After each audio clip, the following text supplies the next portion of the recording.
ఘరానా మోసపూరిత చిట్టి వ్యాపారి అరెస్ట్ చేసిన పెద్దపల్లి పోలీసులు అధిక డబ్బులు వస్తాయని ఆశ చూపి అమాయక ప్రజల వద్ద నుండి చిట్టీల పేరున పెద్దపల్లి పట్టణంలో సుమారు 40 మంది వద్ద నుండి నెలసరి డబ్బులు తీసుకొని వారికి డబ్బులు ఇవ్వకుండా బెదిరింపులకు గురి చేసి గత కొన్ని నెలల నుండి తప్పించుకొని తిరుగుతున్న పెద్దపల్లి భరత్ నగర్ కి చెందిన ఠాకూర్ హనుమాన్ ప్రసాద్ సింగ్ సన్ ఆఫ్ భవానీ ప్రసాద్ కోసం ప్రత్యేకంగా టీంను ఏర్పాటు చేసి గురువారం అరెస్ట్ చేశారు.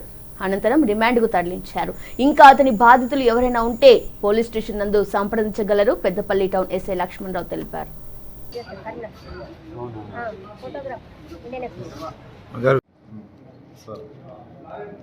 ఈరోజు హనుమాన్ ప్రసాద్ సింగ్ అనే వ్యక్తిని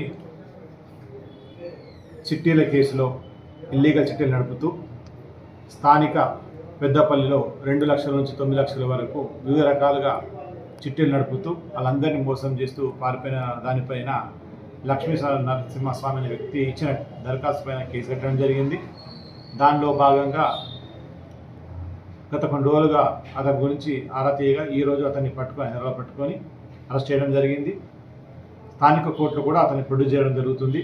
ఇంకా బాధితులు కూడా తెలియాల్సింది ఉంది. ఆ బాధితులందరూ స్థానిక పోలీసులో వచ్చి వాళ్ళు ఎంత మొత్తం నష్టపోయినారో దానికి సంబంధించిన బుక్కులు కానీ రిసిప్ట్లు కానీ తీసుకొని వస్తే వాళ్ళ యొక్క సాక్ష్యాన్ని కూడా మేము నమోదు చేసుకోవడం జరుగుతుంది. దీన్ని బట్టి అతను ఎంతవరకు మోసం చేసిండో కూడా మేము తుది నివేదికలో ఇవ్వడానికి మాకు దర్యాప్తులో సాగించడం అవుతుంది. అదేవిధంగా ప్రజలందరూ కోరుకున్నది ఏంటంటే ఇలాంటి అనాథరైజ్డ్ చిట్టులు పెట్టుకొని